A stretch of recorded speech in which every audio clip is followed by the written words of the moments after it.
The tale of Thor's visit to Utgard-Loki is one of the most entertaining and philosophically rich stories in Norse mythology. It appears in the Prose Edda, written by Snorri Sturluson in the 13th century, and it does something unusual for Thor. It shows him failing. The strongest of the gods, the defender of Asgard, the wielder of Mjolnir, Thor is repeatedly humiliated in contests he cannot win. But the revelation at the end transforms failure into triumph. Thor was not competing against ordinary opponents but against cosmic forces disguised by magic. The drinking horn was the ocean, the cat was the Midgard serpent that encircles the world, the old woman was old age itself. That Thor nearly drained the seas, almost lifted a world-encircling monster, and was merely brought to one knee by the inevitable passage of time makes his failures into the most impressive feats in Norse mythology. The story teaches humility. Even the mightiest cannot defeat everything. But it also celebrates Thor's strength. Faced with impossible challenges disguised as easy ones, he performed impossibly well. Utgard-Loki, the trickster king, never lets Thor return to test himself fairly, because fairly, Thor might win, and the giants know it. The journey to the giants. Thor, god of thunder and protector of both gods and humans, grew restless in Asgard. He had heard tales of the giants who dwelt in Jotunheim, and he wanted to test his legendary strength against theirs. He gathered companions for the journey: Loki, the trickster god who was always useful despite being never trustworthy, and a mortal servant named Chalfi, who was the fastest runner among humans. In Jotunheim, even the god of thunder seemed small. The journey was long and strange. They crossed the Rainbow Bridge Bifrost, then traveled through wild lands where ordinary rules seemed not to apply. One night, they took shelter in what seemed to be a strangely shaped cave, only to discover in the morning that it was a giant's glove. The giant, named Skrymir, was so vast that Thor's party had slept in the thumb of his discarded mitten. This was their first hint that Jotunheim operated on a different scale. Skrymir offered to guide them to the fortress of Utgard-Loki, where the greatest giants dwelt. Along the way, Thor grew frustrated with the giant's casual dismissal of his famous strength. When Skrymir snored too loudly, Thor struck him with Mjolnir, blows that should have shattered mountains, but the giant merely woke and asked if a leaf had fallen on his face. Thor's pride was already wounded before they reached their destination.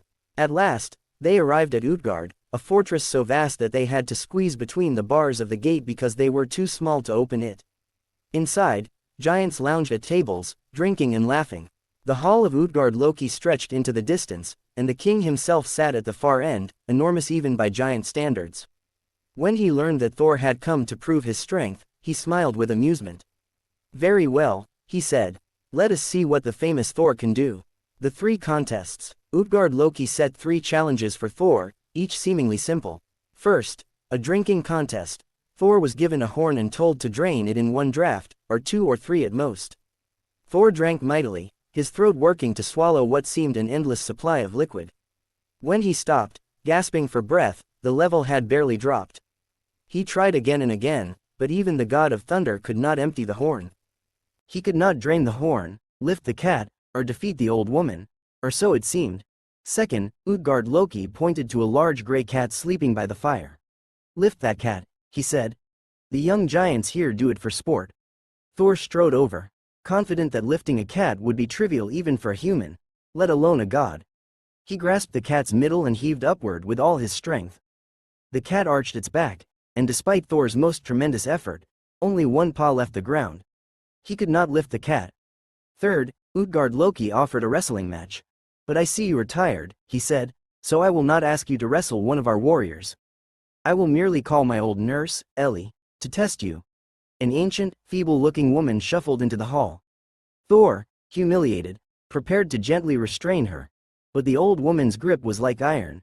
They struggled for long minutes, and finally, impossibly, Thor was forced to one knee. He could not defeat an elderly woman. Thor was devastated. His companions looked away in shame. The giants laughed and returned to their drinking, dismissing the visitors as weaklings unworthy of further attention. Thor asked for lodging for the night, too ashamed to leave immediately but too humiliated to stay longer than necessary. The truth behind the illusions. The next morning, Utgard-Loki himself escorted Thor's party to the edge of his realm.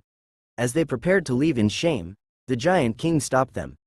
"Now that you are beyond my walls," he said, "I will tell you the truth of what happened. Everything you saw was illusion. Every contest was rigged with magic so powerful that you could not possibly win. The ocean, the world serpent, time itself, and Thor had nearly beaten them all. Thor stared at him. The drinking horn, Utgard-Loki continued, was connected to the sea. Its other end dipped into the ocean itself. When you drank, you were trying to swallow the entire ocean, and you lowered it enough to create the tides. We were terrified when we saw how low it went. Thor's failed drinking contest had nearly drained the seas of the world. The cat was not a cat. It was the Midgard serpent, the monster that encircles the entire world, whose body binds Earth together. When you lifted its paw, you were lifting a creature whose length wraps around the globe. We thought you might tear the world apart. Thor's failed lifting had nearly uprooted a being that no force should have been able to move. And Ellie, my nurse, the giant concluded, was old age itself. No one, not gods, not giants, not the mightiest heroes, can defeat old age in the end. Yet you struggled against it for long minutes and were only brought to one knee. We have never seen such resistance to the inevitable. Thor's wrestling match was a moral victory even in apparent defeat. Now go, said Utgard-Loki, and never return. We have seen what you can do, and we will never allow you near our home again. The fortress vanished behind them, hidden by magic that could not risk Thor's genuine strength. The legend that lived forever. Thor raised Mjolnir to strike Utgard-Loki for his deception, but the giant king and his entire fortress vanished before the blow could land. Where Utgard had stood, there was only empty land, nothing to attack, nothing to punish. The giants had protected themselves with the same magic that had fooled Thor into thinking he had failed. He came seeking to prove his strength, he left understanding its true measure. But as Thor journeyed home to Asgard, his shame transformed into understanding. He had been tricked, yes, but tricked because the giants feared what he could do in fair contests. They had pitted him against the ocean, against the world serpent, against time itself, and he had not been defeated absolutely by any of them. The tides still rise and fall where Thor drank the sea, the Midgard serpent remembers being lifted, old age itself had struggled to bring him to a single knee. The story spread through both Asgard and Midgard, and everyone who heard it took away the same lesson: there are forces that cannot be defeated through strength alone. Even the mightiest god must accept limits. But within those limits, effort still matters. Thor had done impossibly well against impossible odds, and the giant's refusal to let him return proved that his reputation was deserved. Utgard-Loki's name lived on as one of the few beings who ever got the better of Thor, but the story actually enhances Thor's glory rather than diminishing it. Anyone can succeed at easy tasks. Thor almost succeeded at tasks that should have been impossible. The humility he learned that day made him wiser, and the knowledge that the giants had resorted to cosmic trickery made him more confident. He remained the defender of Asgard, the wielder of Mjolnir, the god who had nearly beaten the ocean, the serpent, and time.